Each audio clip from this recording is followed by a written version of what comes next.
नमस्कार। आज हम इतिहास के पन्नों में थोड़ा पीछे चलते हैं, एक ऐसे इंजन की कहानी सुनने जो शायद आपने पहले कभी नहीं सुनी होगी। जी हाँ, हम बात कर रहे हैं दुनिया के पहले सफल आंतरिक दहन इंजन की। बिल्कुल।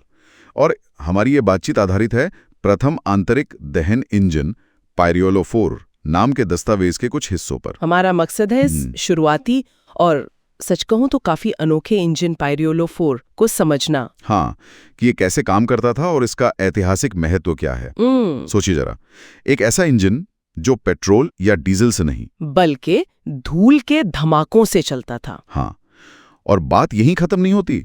इसे पेटेंट दिया था नेपोलियन बोनापार्ट ने। सच में काफी दिलचस्प मोड़ है ये। तो चलिए इस हैरान करने वाले आविष्कार की गहराई में उतरते हैं। सबसे पहले ये समझना जरूरी है आंतरिक दहन का मतलब क्या है। मतलब एकदम सरल भाषा में। बिल्कुल।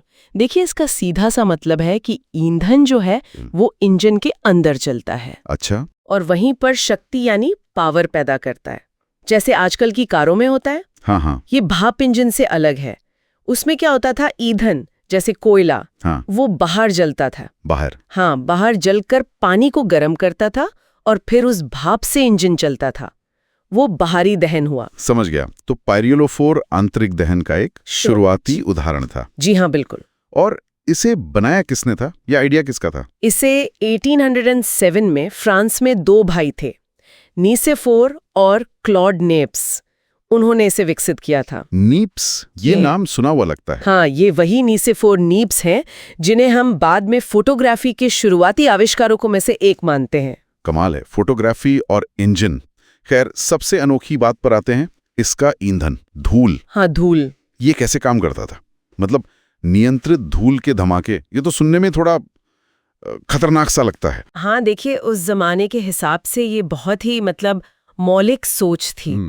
दस्तावेज बताते हैं कि वे शायद लाइकोपोडियम पाउडर, ये क्या होता है? ये एक तरह का बहुत महीन ज्वलनशील पाउडर होता है, पौधों से बनता है, या फिर शायद कोयले की बारीक धूल का इस्तेमाल करते थे। अच्छा। तो इस धूल को हवा के साथ मिला के एक सिलेंडर में भेजा जाता था।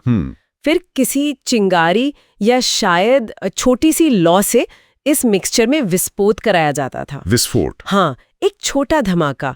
इस धमाके से जो गैसें पैदा होती थी वो फैलती थी और एक पिस्टन को धक्का देती थी, और उससे मिलती थी पावर। बिल्कुल, उससे यांत्रिक शक्ति यानी मैकेनिकल पावर उत्पन्न होती थी। और जहां तक नियंत्रण की बात है, हाँ, वो कैसे करते होंगे? शायद धूल की मात्रा और हवा के मिश्रण को बहुत सावधानी से कंट्रोल करके, ताकि धमाका इतना ही हो कि पिस्टन हिले, मतलब विनाशकारी ना हो। यानी आज के इंजन जैसा ही सिद्धांत, बस ईंधन बड़ा अजीब था। सही। पर इसे पहला सफल आंतरिक दहन इंजन क्यों कहते हैं?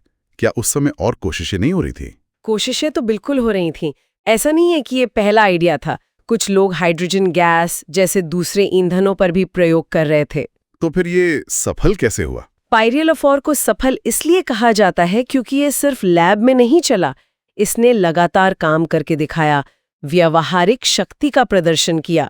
अच्छा, जैसे यहाँ तक कि इसने सीन नदी में एक नाव को चलाया था। अरे वाह! हाँ, तो ये सिर्फ एक थ्योरी या छोटा प्रयोग बनकर नहीं रह गया। इसने साबित किया कि आंतरिक दहन का सिद्धांत वाकई काम कर सकता है, पावर दे सकता है। और फिर आता है नेपोलियन बोनापार्ट का पेटेंट देना।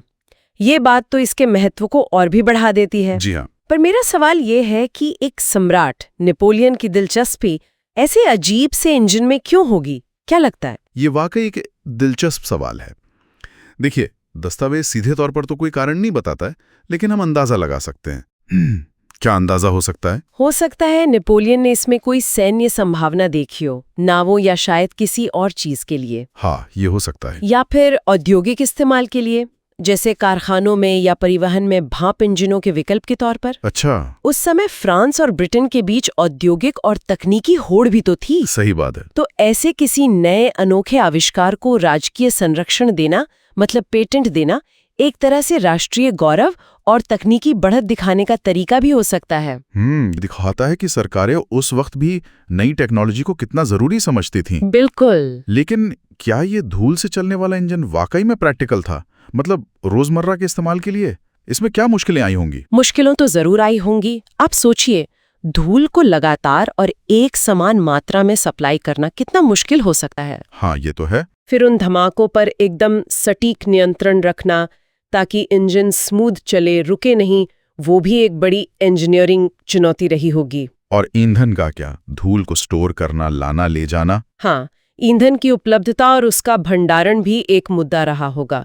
शायद इन्हीं सब वजहों से ये तकनीक आगे चलकर पेट्रोल या गैस इंजनों जितनी कामयाब नहीं हो पाई। तो अगर हम इस पूरी कहानी को समेटें, पाइरोलो 4 एक बहुत शुरुआती, धूल जैसे बिल्कुल अलग ईंधन से चलने वाला आंतरिक दहन इंजन था जी, जिसे नेप्स बंधुओं ने बनाया, नेपोलियन का समर्थन मिला और ये व्यावहारिक शक्ति देने वाला शायद पहला इंजन माना जाता है। बिल्कुल सही कहा आपने। और ये सिर्फ एक अजीब आविष्कार से कहीं ज्यादा है। मतलब ये उस दौर की इंजीनियरिंग की रचनात्मकता को दिखाता है।